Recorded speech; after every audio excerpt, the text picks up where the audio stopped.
أعوذ بالله السميع العليم من الشيطان اللعين الرجيم.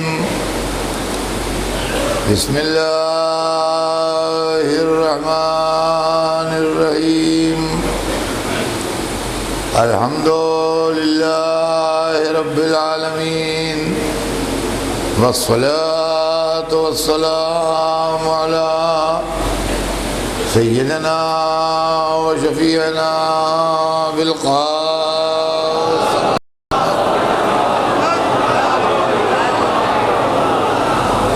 وآله الطيبين الطاهرين المعصومين، ولعنة الله على أعدائهم أجمعين من يومنا هذا إلى يوم الدين. أما بعد، فقد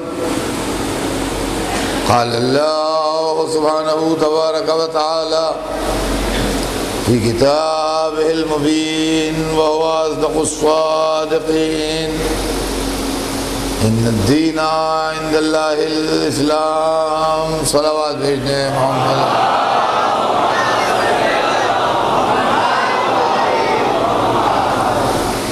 ارشاد اقدس جناب رب العزت ہے کہ یقیناً دین اللہ کے نزدیک اسلام ہے. عزیزان محترم، ہمارے آپ کے درمیان جو گفتگو ہے وہ دین کے متعلق ہو رہی ہے، اور موضوع گفتگو یہ ہے کہ اسلام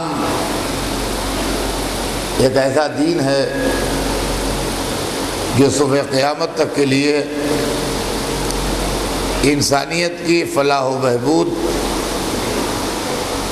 اور انسانیت کو مشکلوں سے چھڑانے اور دنیا اور آخرت میں انسان کی کامیابی کی ضمانت لے کے آیا ہے. لیکن جہالت نے، ملوکیت نے، کٹ ملائیت نے اسلام کی شکل کو بگاڑ دیا، اور آج لوگ اسلام کو جب دیکھتے ہیں تو یا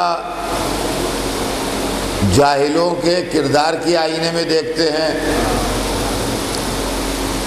یا ملوکیت کے ایکٹیویٹیز کے آئینے میں دیکھتے ہیں، یا کٹ ملائیت کے انٹرپریٹیشن کے آئینے میں دیکھتے ہیں. نتیجہ یہ ہوتا ہے کہ اسلام کی صحیح تصویر نگاہوں سے اوجھل ہو جاتی ہے، اور اس کے بعد جو تصویر بنتی ہے اس کے اندر یہ تصور ابھرتے ہیں کہ اسلام نے کو ایگزسٹنس اور بقائے باہم کے لیے کوئی گنجائش نہیں رکھی.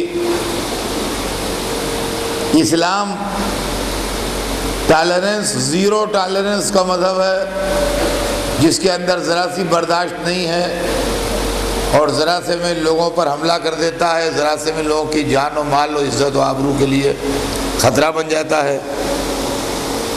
اسلام یعنی دہشت گردی، اسلام یعنی شہروں میں آگ لگا دینے کا نام، عمارتوں کو گرا دینے کا نام، بے گناہ انسانوں کی جان لے لینے کا نام. یہ ساری صورتیں اسلام کے لیے پیش ہوتی ہیں. مغربی میڈیا آگ پر تیل کا کام کرتا ہے اور اس ہنگامے کو اور آگے بڑھاتا ہے. اسلام نے عورتوں کے لیے کچھ نہیں کیا، ان کی عورتیں جو ہیں وہ قیدی بنی رہتی ہیں اور پنجرے کی چڑیاں ہیں. اسلام نے غلامی ختم کرنے کے لیے کچھ نہیں کیا. اسلام کے دور میں غلامی کا رواج رہا. اس طرح کی بہت سی باتیں ہیں جو مذہب کے خلاف کہی جاتی ہے۔ اس کے اندر جو اصلی مسلمان ہیں، جو واقعاً اسلام سے محبت رکھنے والے لوگ ہیں، وہ کوہتے ہیں، غمزدہ ہوتے ہیں، مگر کوہنے اور غمزدہ ہونا مسائل کا حل نہیں ہے۔ ہمارے ساتھ مشکل یہ ہے کہ ہماری آواز کا پھیلاؤ اتنا نہیں ہے کہ ہم اس میڈیا کا مقابلہ کر سکیں، ان اونچی آوازوں کا مقابلہ کر سکیں جو اسلام کے خلاف اٹھتی ہیں۔ ہمارے پاس کچھ ذرائع ایسے نہیں ہیں کہ ہم ان تحریکوں کا توڑ کر سکیں جو بنام اسلام اپنے سیاسی مقاصد کو حاصل کرنے کے لیے چلائی جاتی ہیں۔ نتیجہ یہ ہوتا ہے کہ مذہب بدنام ہوتا ہے اور مسلمان شرمندہ دنیا میں گھومتے ہیں، خاص طور سے ان ملکوں میں جن میں وہ اقلیت میں ہے، اور ان ملکوں میں ہندوستان بھی ایک ہے جہاں کی آبادی میں ہمارا تناسب کم ہے۔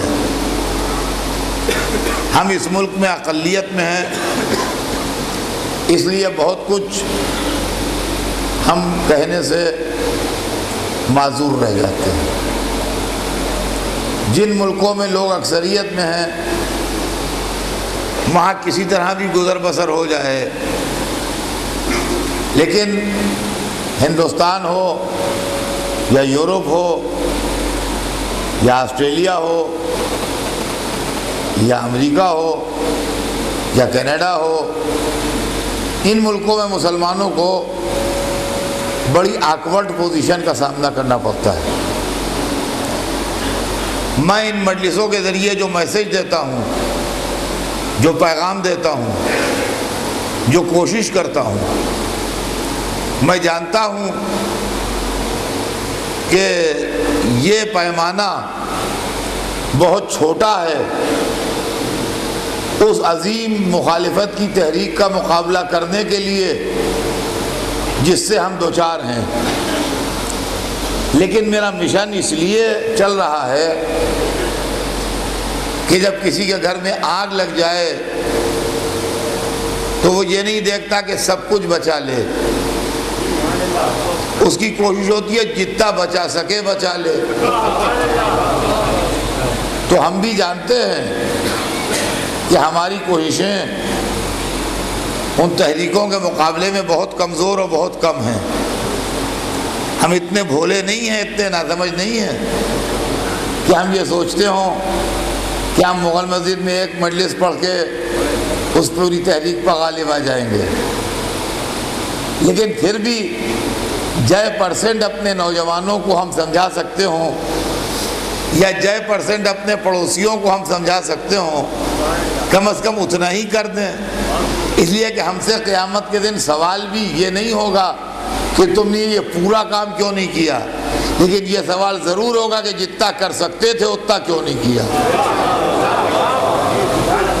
لہذا ہماری کوشش یہی ہے کہ جتنا کر سکتے ہیں اتنا کریں۔ کل میں نے آپ کی خدمت میں یہ عرض کیا تھا کہ اسلام نے آنے کے بعد ان تمام تحریکوں کا مقابلہ کیا جو اس زمانے کے ماحول میں پھیلی بھی تھی۔ جہالت تھی، عام طور سے لوگ جاہل تھے، عورتوں کا سماج میں کوئی مقام نہیں تھا۔ کل میں نے آپ کو ایک عبرتناک قصہ سنایا تھا کہ کس طریقے سے ایک آدمی نے اپنی لڑکی کو دفن بھی کر دیا اور اپنی مدح میں قصیدہ بھی پڑھا۔ اس کے بعد غلاموں کے لیے کوئی گنجائش نہیں تھی، غریبوں کے لیے کوئی گنجائش نہیں تھی، جن کے پاس جتھا نہیں ہے ان کے لیے کوئی گنجائش نہیں تھی۔ مذہب کے نام کے اوپر سوائے بت پرستی کے اور سوائے بیجا رسم و رواج کے اور کوئی شے نہیں تھی ان کے پاس۔ اسلام ایک ریولوشن تھا، اسلام ایک تحریک تھی، اور ایسی عظیم تحریک اور ایسا طاقتور ریولوشن کہ جو ایسے تنگ و تاریک ماحول میں آیا جہاں دوسرے کی بات سننے کو کوئی گوارا نہیں کرتا تھا، اور 23 برس کے اندر، اس کو غور سے سنیں جہاں جہاں میری آواز جا رہی ہے، 23 برس کے اندر ساری مخالفتوں کے باوجود، ساری دشمنی کے باوجود، سارے ان تمام کوششوں کے باوجود جو اینٹی اسلام کی گئیں، کم سے کم جانی نقصان اٹھا کے اپنی تحریک کو جس طرح اسلام نے کامیاب کیا ہے 23 برس کے اندر، وہ اپنی مثال آپ ہے کہ عرب کا پورا پیناسولا، عرب کا پورا جزیرہ نما قریب قریب داخل اسلام ہو گیا۔ تو اسلام کی تحریک تلوار سے نہیں چلی۔ یہ جو تصور پیش کیا جاتا ہے اسلام وتھ سورڈ، یہ ملوکیت کا پیدا کیا ہوا تصور ہے، یہ شہنشاہیت کا پیدا کیا ہوا تصور ہے۔ اسلام تلوار سے نہیں پھیلا، اسلام کردار سے پھیلا، اسلام اخلاق سے پھیلا، اسلام رسول کے موعظہ حسنہ سے پھیلا، اسلام رسول کے عظیم اخلاق سے پھیلا، اسلام آل رسول کے کردار سے پھیلا، اسلام علی اور اولاد علی کی قربانیوں سے پھیلا۔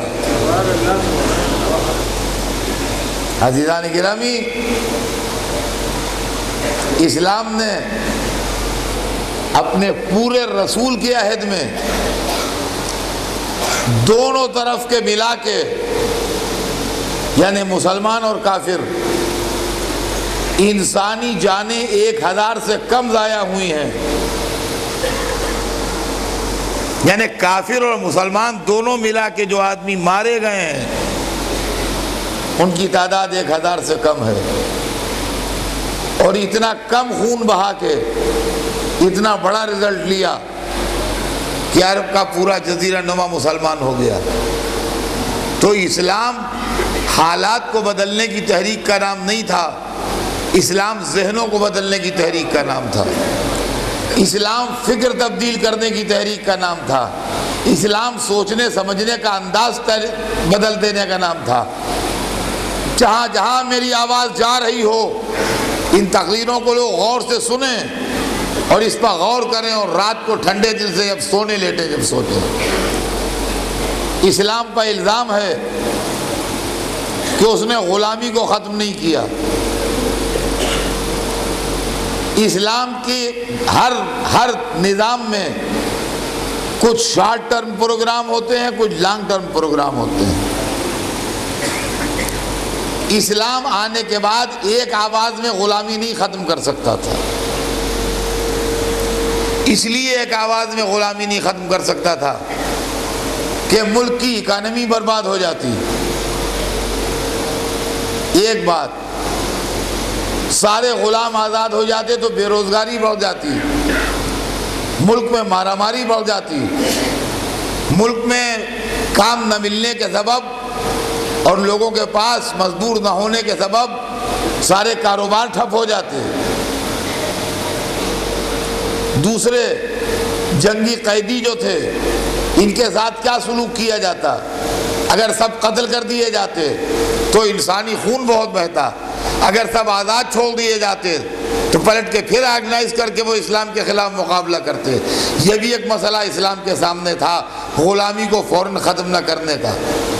اسلام کے لانگ ٹرم پروگرام میں غلامی کا خاتمہ تھا۔ دیکھیے غور کیجیے گا، اسلام کے لانگ ٹرم پروگرام میں غلامی کا خاتمہ تھا۔ کیوں کر؟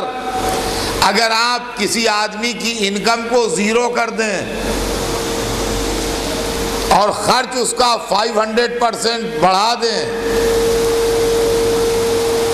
تو 4 دن میں اس کے پیسے خلاص ہو جائیں گے، غریب ہو جائے گا اور اس کے پاس کچھ نہ رہے گا۔ اسلام نے غلام بنانے کے دروازے بند کر دیے تھے اور آزاد کرنے کے لیے غلام آزاد کرو، کفارے کے طور پر غلام آزاد کرو، غلام آزاد کرو۔ آزادی کے دروازے کھولے تھے، غلام بنانے کے دروازے بند کیے تھے۔ اگر اسلامی نظام پر 100 برس بھی عمل ہو جاتا تو دنیا میں سے غلامی ختم ہو جاتی، مگر بدنصیبی سے اسلام آنے کے بہت جلدی ملوکیت سے ٹکرا گیا اور ملوکیت نے اسلام کو ہائی جیک کر لیا۔ نتیجہ یہ ہوا کہ غلامی بند نہ ہوئی۔ آپ غور فرما رہے ہیں؟ پھر عزیزان گرامی، غلامی دنیا میں آج بھی ہے، نام بدل کے۔ نام سے کیا ہوتا ہے؟ آپ نام جو چاہے میرا رکھ لیجئے، اصل چیز کام ہے، اصل چیز کام ہے، نام کوئی نہیں۔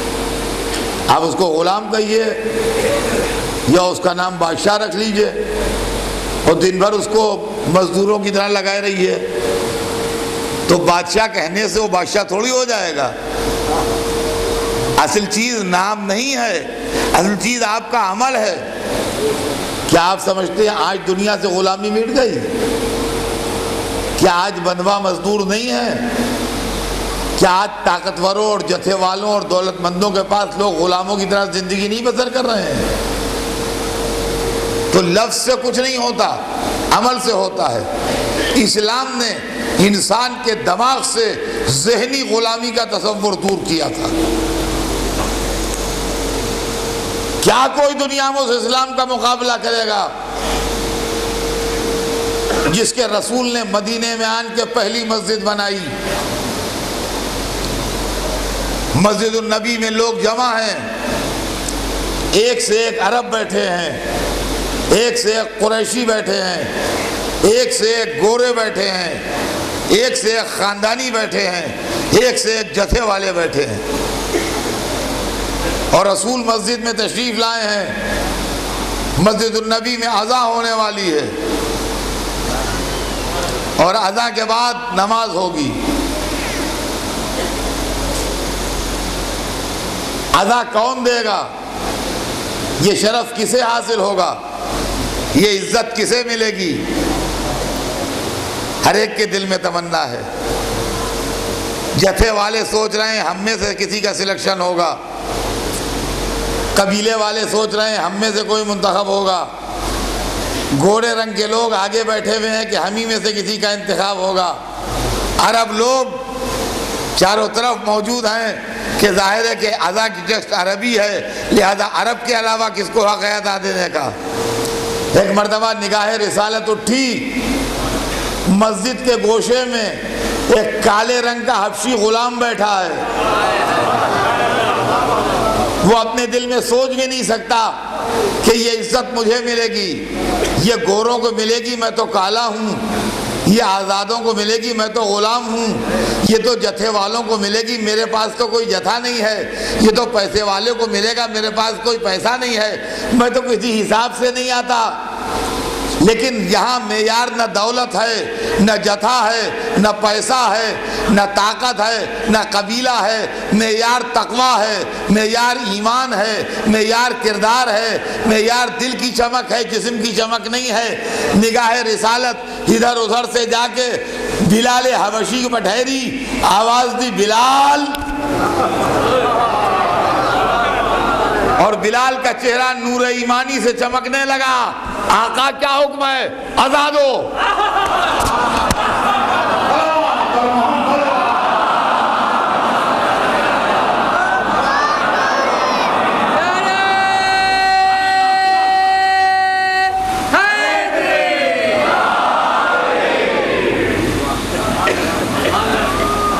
بلال اذان دو۔ بلال کالے تھے، گورے نہیں تھے، بلال حبش کے رہنے والے تھے، عرب نہیں تھے، بلال اکیلے تھے، جتھے والے نہیں تھے، بلال غریب تھے، پیسے والے نہیں تھے، ان میں سے کوئی شے بلال کے پاس نہیں تھی، لیکن بلال کے پاس نور ایمان تھا، بلال کے پاس تقویٰ تھا، بلال کے پاس کردار تھا، بلال کے پاس محبت خدا و رسول تھی، بلال کے پاس صداقت تھی، بلال کے پاس ایمانداری تھی، بلال کے پاس جذبہ اخلاص تھا، جو ان تمام کمزوریوں پر غالب آ گیا ہے۔ بلال آزاد ہو۔ اب سوچئے اس کالے غلام کے دل کے اندر کون سی مسرت پیدا ہوئی ہوگی،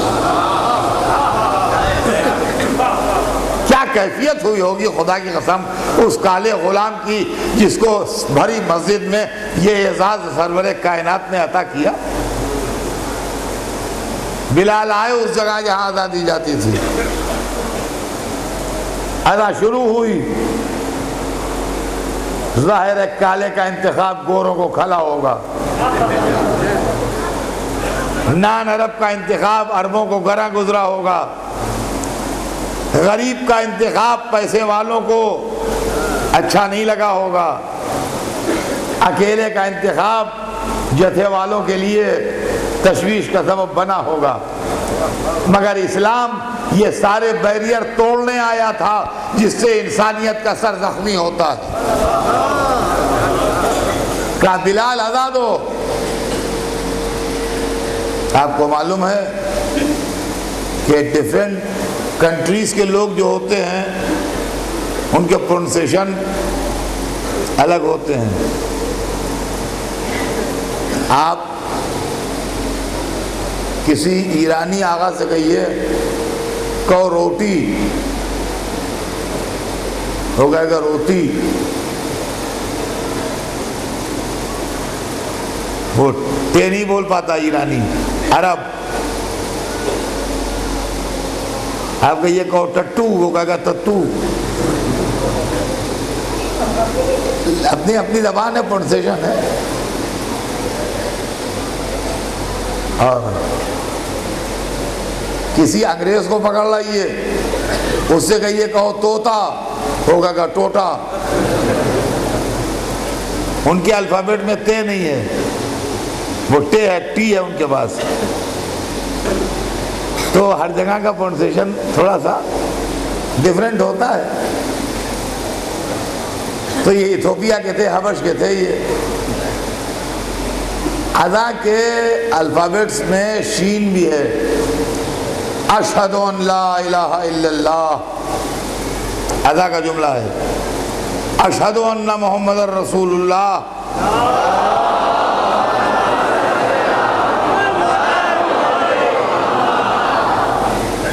بلال نان عرب تھے، وہ شین کو سین کی طرح پروناؤنس کرتے تھے۔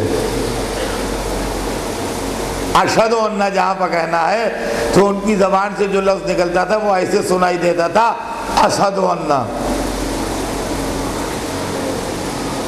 سمجھ گئے بات آپ؟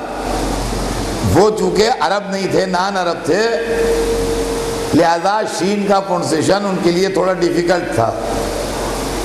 تو جب وہ شین پروناؤنس کرتے تھے تو سننے والوں کو سین سمجھ میں آتا تھا۔ تو جب انہوں نے کہا اشہد ان لا الہ الا اللہ، تو سنائی دیا کہ جیسے وہ کہہ رہے ہیں اشہد ان لا الہ الا اللہ۔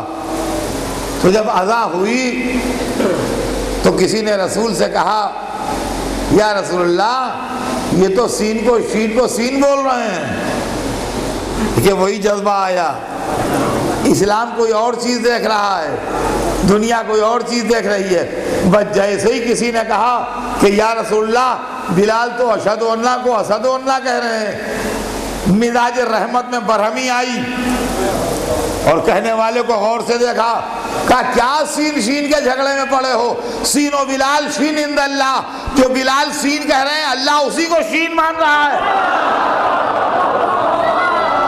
صلوات بھیجتے ہیں محمد۔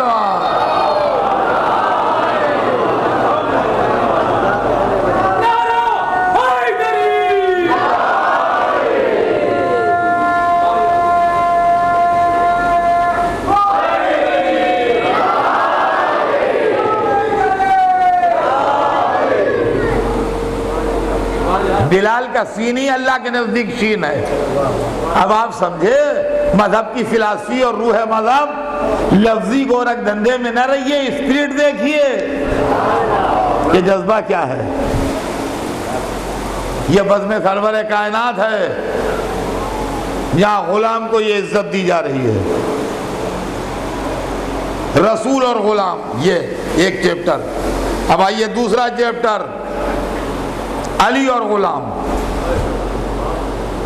علی کے غلام کا نام مشہور ہے قمبر، آپ نے بھی سنا ہوگا. قمبر بھی غلام تھے، لیکن آقا کس پیار سے رکھتا تھا قمبر کو آپ کو معلوم ہے؟ وہ زمانہ جب مولا علی کے پاس اقتدار تھا، جب وہ کوفے میں حاکم کی حیثیت سے تھے، 2 کرتے خریدے. ایک کرتا عمدہ تھا، قیمتی تھا. ایک کرتا بہت معمولی تھا اور موٹے کپڑے کا تھا. 2 کرتے خریدے بازار سے، اور خدا کی قسم خریدے بھی کیوں کر، یہ بھی تاریخ میں لکھا ہے. ایک دکان پہ گئے چلے آئے، دوسری دکان پہ گئے چلے آئے، تیسری دکان پہ گئے چلے آئے. کرتا خریدنے نکلے ہیں، خریدتے نہیں. دکانیں دیکھ رہے ہیں، بڑی مشکل سے ایک دکان سے جا کے خریدے. تو جو لوگ ساتھ میں تھے ان کو بڑی حیرت ہوئی، کہنے لگے یا علی آپ کرتا خریدنے نکلے اور آپ نے کئی دکانیں دیکھنے کے بعد ایک دکان سے خریدا. کہا ہاں بھائی بات یہ ہے کہ دکاندار مجھے پہچانتے ہیں، میں نے اس لیے نہیں خریدا کہ میری پوزیشن کو دیکھ کے مجھ سے کوئی رعایت نہ کریں. ایک دکاندار کی بات چیت سے میں نے اندازہ لگایا یہ مجھے پہچانتا نہیں ہے، وہیں سے میں نے خریدا. ایک پوائنٹ. آئیے اب سے 2 کرتے خریدے، ایک مہنگا عمدہ والا اور ایک معمولی قسم کا. اور اب جو بانٹے تو عمدہ والا غلام کو دے دیا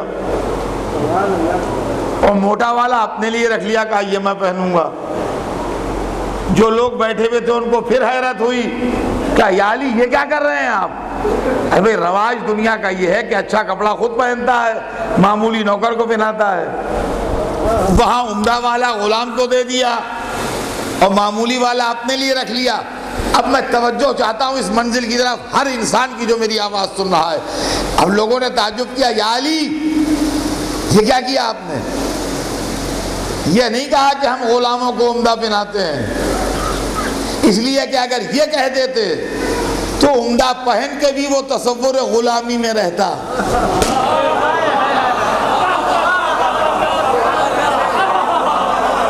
وہ عمدہ پہننے کے بعد بھی احساس غلامی میں رہتا کہ آقا میرا بڑا نرم دل ہے، چونکہ میں غلام ہوں اس لیے اچھا کرتا دیا گیا. یہ فکر غلامی سے رہائی نہ ملتی. سبحان اللہ. مولا علی جب جملہ کہہ دیا مسکرا کے کہتے ہیں ارے بھائی وہ جوان ہے، اس کے پہننے کے دن ہے، میں بڈھا ہو گیا. صلوات بھیج دیں محمد.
دیکھیے یہ ذہنی غلامی سے نجات دلائی جا رہی ہے. فرمایا جوان ہے اس کے پہننے کے دن سے ہیں، میرا کیا ہے، میں تو بوڑھا ہوا. یہ علی ہیں غلام کے ساتھ۔ فاطمہ زہرا گھر کے کام کاج کی ذمہ داری بہت ہے، ایک دن اپنے بابا کے پاس جاتی ہیں، کچھ کنیزیں آئی ہیں، وہ بٹ رہی ہیں۔ کہا بابا اگر مناسب ہو تو گھر کے کام کاج کا بوجھ بہت ہے، ایک کنیز مجھے بھی دے دیجئے۔ کہا بیٹی کیا میں تجھے ایسی چیز نہ بتا دوں جو کنیز سے بہتر ہے؟ کہا اس سے بڑھ کے کیا ہے؟ کہا بیٹا اس وقت مسلمانوں کے ضروریات کچھ ایسے ہیں کہ میں ان کنیزوں میں سے تجھے نہیں دے سکتا۔ اچھا میں تجھے اس سے عمدہ ایک چیز دیے دیتا ہوں، اور یہ تسبیح جو آپ پڑھتے ہیں تسبیح فاطمہ نماز کے بعد، اس تسبیح کی تعلیم دی۔ تو جب مانگنے گئی تھیں باپ سے کنیز تو مولا علی ساتھ نہیں گئے تھے، گھر میں تھے۔ جب آئیں اور مولا علی نے چہرہ دیکھا تو چہرے سے مسرت چھپ نہیں رہی تھی اور خوشی کے آثار چہرہ اقدس پر نمایاں تھے۔ تو مولا علی نے پوچھا کہ رسول کی صاحبزادی باپ سے کیا لے آئیں جو چہرہ اتنا خوش ہے اور اتنی مسرت ہے؟ عجب جملہ فرمایا، فرماتی ہیں میں اپنے باپ کے پاس دنیا لینے گئی تھی، انہوں نے مجھے آخرت دے دی۔ ارے کیسا گھرانہ تھا قریش!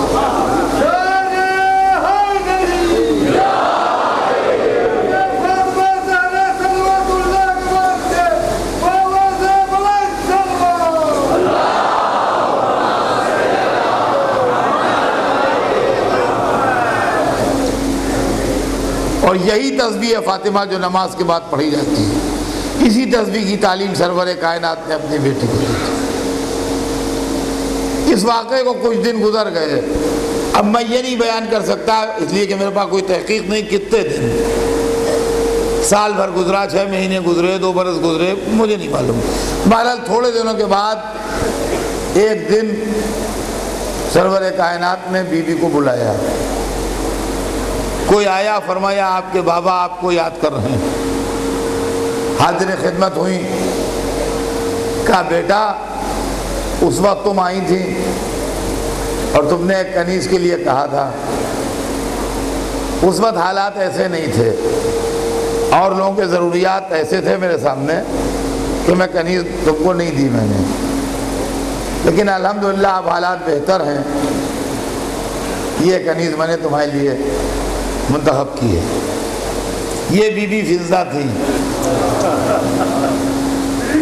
سرور کائنات نے بیٹی کو ایک کنیز دے دی، لیکن آپ جانتے ہیں سیدہ نے کنیز کو کیسے رکھا؟ گھر کا کام بانٹ دیا، کہا فضہ ایک دن تمہارے ریسٹ کا دن ہے میں کام کروں گی، ایک دن میرے ریسٹ کا دن ہے تم کام کرو گی۔ چنانچہ لاکھ فضہ نے ہاتھ جوڑے، مگر بی بی نے فضہ کی یہ ریکویسٹ منظور نہیں کی کہ روز وہی کام کریں۔ ایک دن فضہ آرام کرتی تھی، شہزادی کام کرتی تھی، ایک دن شہزادی کام کرتی تھی، فضہ آرام کرتی تھی۔ تو عزیزان گرامی، اسلام نے جناب سیدہ کا عمل اسلام ہے، مولا علی کا عمل اسلام ہے، رسول اللہ کا عمل اسلام ہے، میرا آپ کا عمل اسلام نہیں ہے، میرا آپ کا عمل اسلام نہیں ہے۔ اسلام کی تصویریں دیکھنا ہو تو اس گھر میں دیکھیے جس گھر کو اللہ نے دین بھیجنے کے لیے منتخب کیا تھا۔ کنیز کو اس طرح رکھا کہ ایک دن بی بی کام کرتی تھی، کنیز آرام کرتی تھی، ایک دن کنیز کام کرتی تھی، بی بی آرام کرتی تھی۔ اور عزیزان گرامی، غلاموں کی عزت، ایک واقعہ اور سن لے جہاں جہاں میری آواز جا رہی ہے۔ دور ملوکیت جب شباب پر تھا، اس وقت آل محمد نے غلاموں کی عزت بتائی ہے۔ یہ 8ویں امام کا زمانہ ہے، اور تخت اقتدار پر مامون رشید ہے۔ امام کے آنر میں دعوت ہوئی ہے، شاہی دعوت، رائل بینکٹ، پوری یہاں سے وہاں، بڑے بڑے رؤساء، بڑے بڑے ملٹری کے آفیسرز، بڑے بڑے رائل فیملی کے لوگ، ظاہر ہے کہ بادشاہ کی دعوت میں جو انوائٹ ہوں وہ سب کے سب بیٹھے ہیں، بڑا حال ہے، دسترخوان بچھا، غلاموں کی کمی نہیں، خدمتگاروں کی کمی نہیں بادشاہ کے گھر میں۔ تو وہاں یہ سسٹم نہیں ہے کہ 4 6 10 آدمی دسترخوان پر سروس کے لیے ہیں، نہ، بادشاہی دعوت ہے نا، لہذا ہر آدمی کے پیچھے غلام ہاتھ باندھے کھڑا ہے، ہر آدمی کی سروس کے لیے الگ آدمی ہے، ہر آدمی کے پیچھے آدمی ہاتھ باندھے کھڑا ہے، کھانا چنا ہوا ہے، صدر میں امام رضا بیٹھے ہیں، انہی کی آنر میں دعوت ہے، ہر ایک امام کے دست مبارک کو دیکھ رہا ہے کہ آپ کا ہاتھ کھانے کی طرف بڑھے تو ہم کھانا شروع کریں۔ امام جیسے تشریف فرما تھے ویسے تشریف فرما ہے، کھانے کی طرف ہاتھ نہیں بڑھ رہا ہے۔ تو مامون نے عرض کیا بادشاہ نے کہ ابن رسول اللہ، سب آپ کے انتظار میں رکے ہوئے ہیں، آپ بسم اللہ کریں تو سب بسم اللہ کریں، آپ ہی کا انتظار ہے، بسم اللہ، کھانا نوش کیجئے۔ بس جیسے ہی بادشاہ نے کہا کہ سارا دسترخوان پر بیٹھے ہوئے لوگ آپ کے انتظار میں ہیں، آپ ہاتھ بڑھائیں کھانے کی طرف، تو سب کا ہاتھ بڑھے۔ جیسے ہی اس نے یہ کہا ویسے ہی امام نے سر اٹھایا۔ اب ہر ایک جتنے آدمی بیٹھے ہیں اتنے ہی آدمی پیچھے کھڑے ہیں، سچویشن کا اندازہ لگائیے آپ، بڑا سا حال ہے اور بڑے بڑے مغرور لوگ بیٹھے ہیں، بڑے بڑے نواب اور بڑے بڑے لارڈ، ہاں بڑے بڑے لوگ، کھائے پیے، گورے چٹے مضبوط، مال خدا کھائے ہوئے سب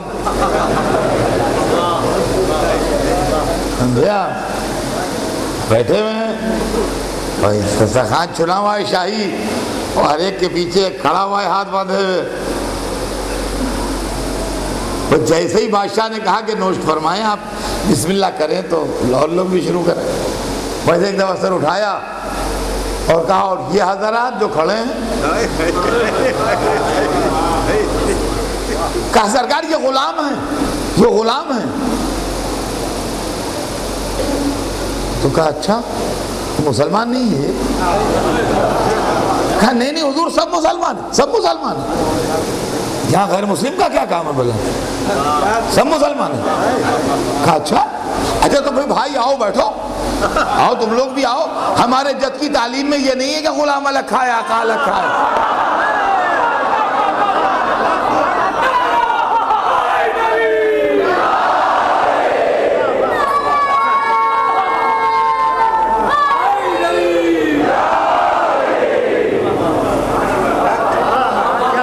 ہماری جد کی تعلیم میں یہ نہیں ہے کہ غلام الگ کھایا، آؤ بیٹھو بیٹھو بیٹھو بیٹھو بیٹھو۔ اب حکم دے رہے ہیں امام، اب کون ہے جو کہے؟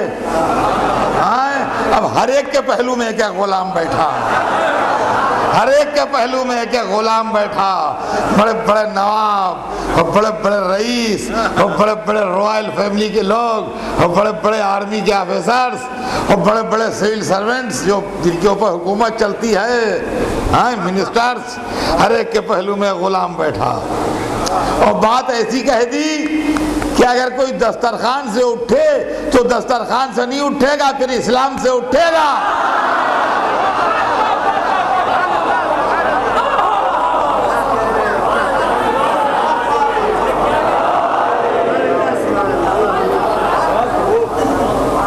دسترخوان سے نہیں اٹھے گا، اسلام سے اٹھے گا۔ دسترخوان سے اٹھنا کیسا؟ اسلام سے اٹھا دیا جائے گا، اس لیے کہ جد کا حوالہ دے رہے ہیں اپنے سرور کائنات کا۔ ہر ایک کے پہلو میں ایک کو بٹھا دیا۔ اب خدا جانے جو بڑے بڑے رئیس بیٹھے تھے انہوں نے کھانا کھایا کہ کھانے نے ان کو کھایا؟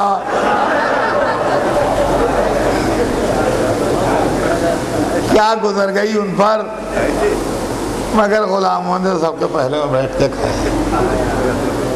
تو عزیزان گرامی، اسلام نے ذہنی غلامی ختم کی ہے، اسلام نے فکری غلامی ختم کی ہے۔ اسلام 100 برس کے اندر اندر غلامی کو فنا کر دیتا اگر اسلام ملوکیت سے ٹکرا نہ جاتا، اس لیے کہ ملوکیت اور شہنشاہیت کا مزاج ہوتا ہے خادموں کو رکھنا،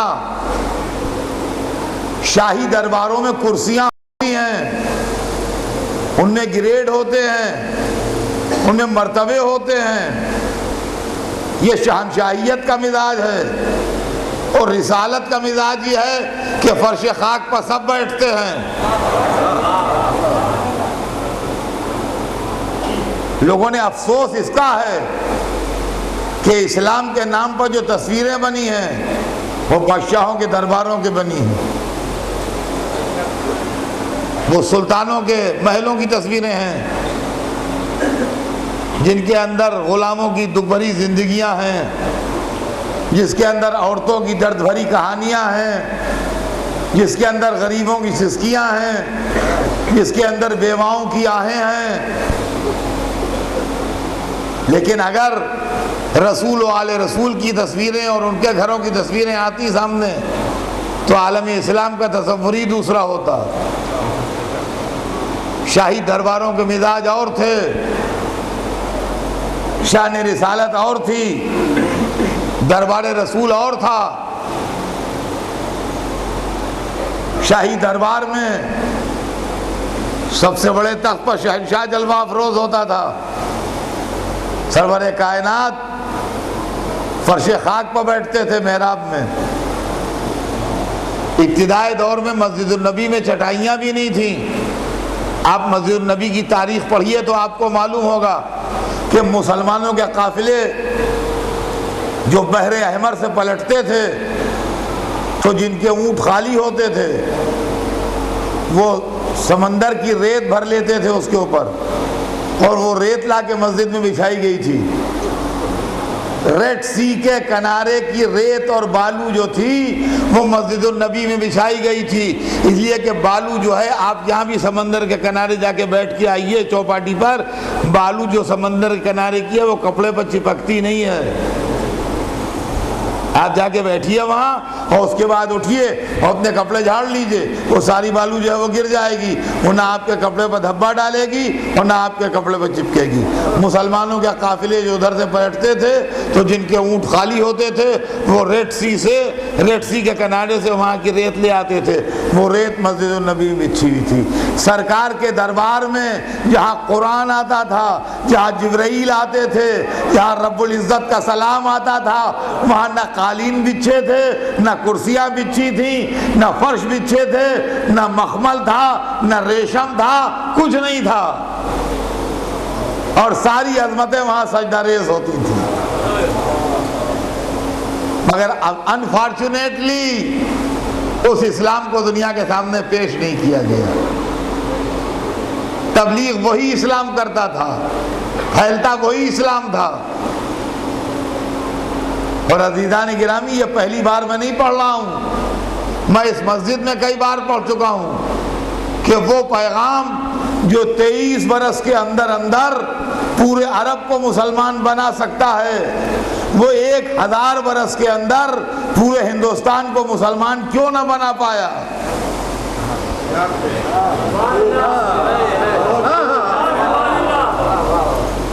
سب کانٹیننٹ کو 1000 برس کے اندر کیوں مسلمان نہ بنا پایا، جس نے 23 برس کے اندر پورے عرب کے جزیرہ نما کو مسلمان کر لیا؟ عزیزان گرامی، وہاں جو چیز پھیلی اس کا نام تھا دین، اور یہاں جو چیز نہ پھیل سکی اس کا نام تھا امپائر۔ ملوکیت تھی جو نہ پھیل پائی، وہ دین تھا جو پھیل گیا۔ ہمارے پاس شہنشاہیت کا مزاج یہ ہے کہ غلام ہوں، کنیزیں ہوں، نوکر چاکر ہوں، ہاتھ باندھ کے سلام کرنے والے ہوں، ادب سے جھکنے والے ہوں، سر خم کرنے والے ہوں۔ نبوت کا، امامت کا یہ مزاج نہیں ہے۔ رسول کے دربار میں شاہ و گدا برابر تھے، ایک طرح بیٹھتے تھے۔ مولا علی کی سرکار میں اپنے وقت کا شہنشاہ، جس کو آدھی سے زیادہ دنیا پر قبضہ ہے، اپنے ہاتھ سے بیٹھا ہوا اپنی پرانی جوتی سی رہا ہے۔ پڑھیے آپ علی کی تاریخ، اپنے ہاتھ سے بیٹھا اپنی پرانی جوتی سی رہا ہے۔ ابن عباس آ جاتے ہیں، کہا ابن عباس یہ جوتی اگر ہم بازار میں بیچنے جائیں تو کتنے کی بکے گی؟ ابن عباس کہتے ہیں مولا اس کو کوئی نہیں خریدے گا، اس کی کوئی قیمت ہی نہیں۔ اب یہ بکنے والا مال نہیں رہ گئی، یہ اتنی پرانی ہو گئی ہے کہ اب یہ بکے گی نہیں۔ کہا ابن عباس تمہاری یہ حکومت میری نظر میں اس جوتی سے کم قیمت ہے۔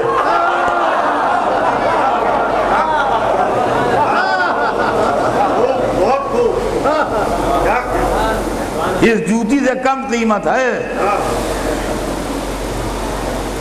دیکھیے جب بادشاہ کا یہ تصور ہو، جب نظام عدل قائم ہوگا اور جب غریبوں کو ان کا حق ملے گا،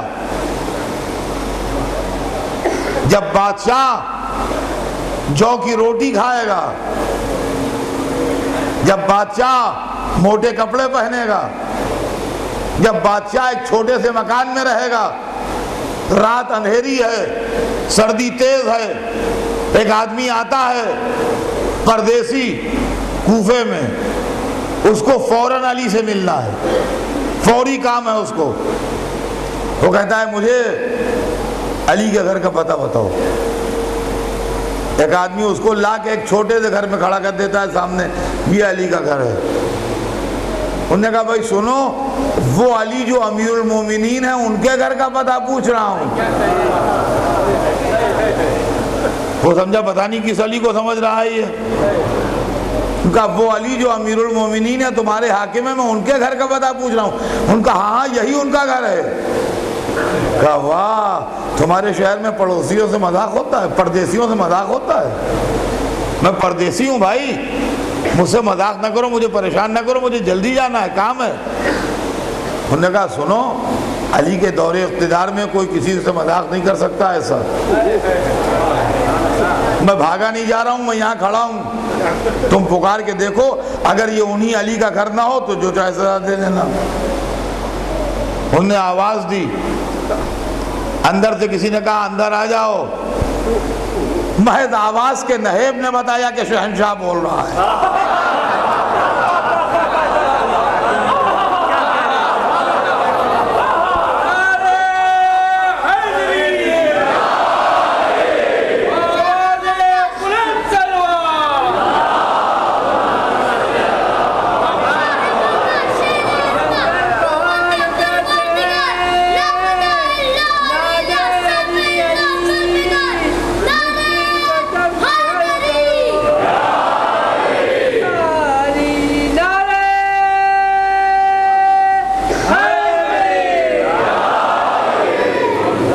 وہ شخص اندر چلا گیا اور جب چہرے پر نظر پڑی تو سمجھ گیا کہ یہی علی ہے۔ تیز سردی تھی، ایک معمولی سی چادر اوڑھے ہوئے تھے، وہ بھی بوسیدہ تھی۔ نے پہلا سوال یہی کیا کہ اس سردی میں آپ ایک چادر اوڑھے ہوئے؟ کہا ہاں، مدینے سے میں یہی لایا تھا، میں نے تمہیں بیت المال سے کچھ نہیں لیا ہے۔ اب سنیے، بیان کل آگے بڑھے گا، زندگی رہی، اور کل اگر زندگی رہی تو میں آپ کو سناؤں گا کہ اسلام نے عورت کا مرتبہ کتنا بلند کیا ہے، عورت کو کیا عزت دی ہے اسلام نے۔ جو آج یہ پروپیگنڈا ہے کہ عورت جو ہے وہ پنجرے میں قید ہے، قیدی چڑیا ہے مسلمانوں کی یہاں، اس تصور کا جواب دوں گا کل۔ آج تو صرف اتنا کہ جب بادشاہ نے یہ زندگی گزاری، سنیے اسلام کی برکت سنیے، جو کہتے ہیں کنٹرول میں نہیں آ رہی ہے دنیا، کنٹرول میں اس لیے نہیں آ رہی ہے کہ لیڈر قابو میں نہیں ہے. سمجھے آپ؟ معاملہ یہ ہے اگر لیڈر صحیح ہوتا ہے تو ہر چیز کنٹرول میں آتی ہے. جب لیڈر نے جو کی روٹی گھٹنے سے توڑ کے کھائی، جب پیوندار کپڑے پہنے، جب معمولی سے گھر میں رہا، تو 3-4 برس حکومت کرنے کے بعد اس نے مسجد کوفہ میں بیٹھ کے کہا کہ آج میری حکومت میں کوئی ایسا نہیں ہے جس کے جسم پر لباس نہ ہو، جو روٹی نہ کھاتا ہو، جو سائے میں نہ بیٹھا ہو. اس کا مطلب یہ ہے کہ 3 بنیادی اہم مسئلے، روٹی، کپڑا اور مکان، علی نے اپنے 4 برس کے دور حکومت میں حل کر کے بتا دیا کہ نظام اسلام کیا ہے.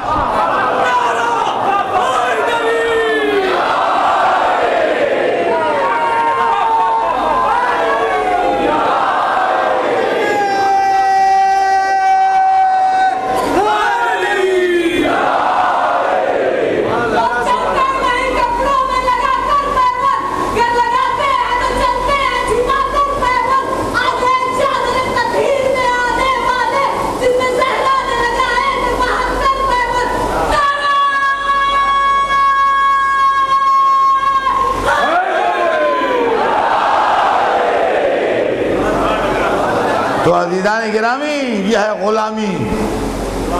کس طریقے سے غلاموں کی عزت افزائی کی. اور عزیزان گرامی، اسی طرح غلام ہم کو کربلا کے میدان میں رتبہ شہادت کو پہنچتے ہوئے دکھائی دیتا ہے. ہماری جانیں نثار ہو جائیں. جہاں کربلا کے شہیدوں میں بنی ہاشم کا نام ہے، وہیں ساتھ ساتھ غلاموں کے نام بھی لکھے ہیں. حضرت جون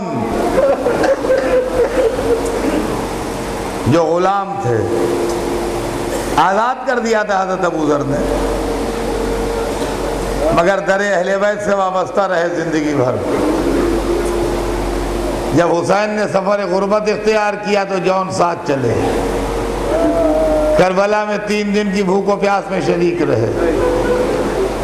اور جب عاشور کی رات حسین نے شمع گل کر کے کہا چلے جاؤ، تو روایت بتاتی ہے کہ جن لوگوں نے تقریر کی ان میں جناب جون بھی تھے، جنہوں نے اپنی تقریر میں یہ کہا تھا کہ اگر ہم آپ کو اکیلا چھوڑ کے چلے جائیں تو خدا کرے ہمیں جنگل کے جانور پھاڑ کھائیں اور ہم اپنی منزل تک زندہ نہ پہنچ پائیں.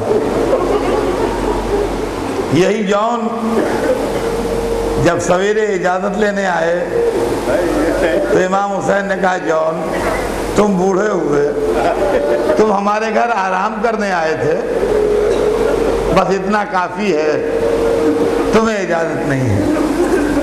تو جون نے عجیب و غریب رنگ اختیار کیا. جون نے کہا آقا کیا اس لیے اجازت نہیں دے رہے ہیں کہ میں غلام ہوں؟ کیا اس لیے اجازت نہیں دے رہے ہیں کہ میں کالا ہوں؟ عجب باتیں کرنے لگے جون. اگر تھے نہ ابو ذر کے غلام. حسین نے سر جھکا لیا. اور روایت بتاتی ہے کہ جناب جون جب میدان جہاد میں گئے تو بڑی شان سے لڑے. حالانکہ ضعیفی تھی، بوڑھے ہو چکے تھے، مگر بڑھاپے کا کوئی اثر نہ تھا جناب جون کے اوپر. اور اس طرح جہاد کر رہے تھے جیسے جوان جہاد کر رہے ہیں.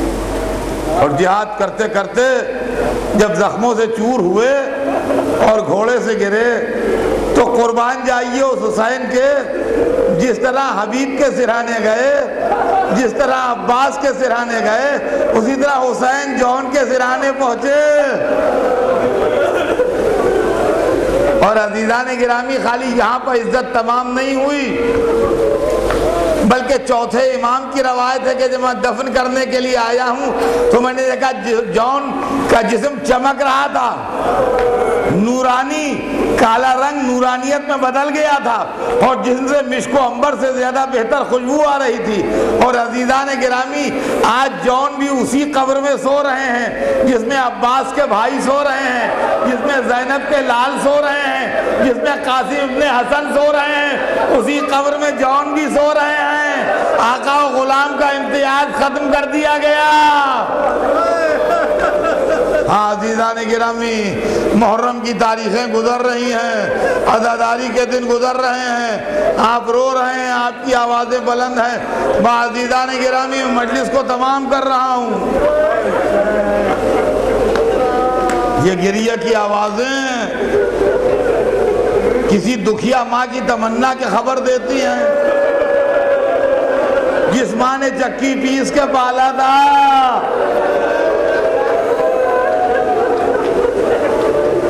جب خبر شہادت حسین سرور کائنات کے ذریعے فاطمہ زہرا کو ملی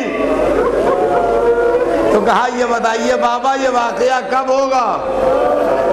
کہا بیٹا نہ میں ہوں گا، نہ تم ہوگی، نہ علی ہوں گے، نہ حسن ہوں گے۔ کہا بابا غسل و کفن کیسے ہوگا؟ کہا بیٹا غسل و کفن نہیں ہوگا۔ جب سوال کیا، کہا بابا میرے بچے پر روئے گا کون؟ یہ جو رونے کی آوازوں سے یہ حال گونجتا ہے، یہ فاطمہ زہرا کی تمنا ہے۔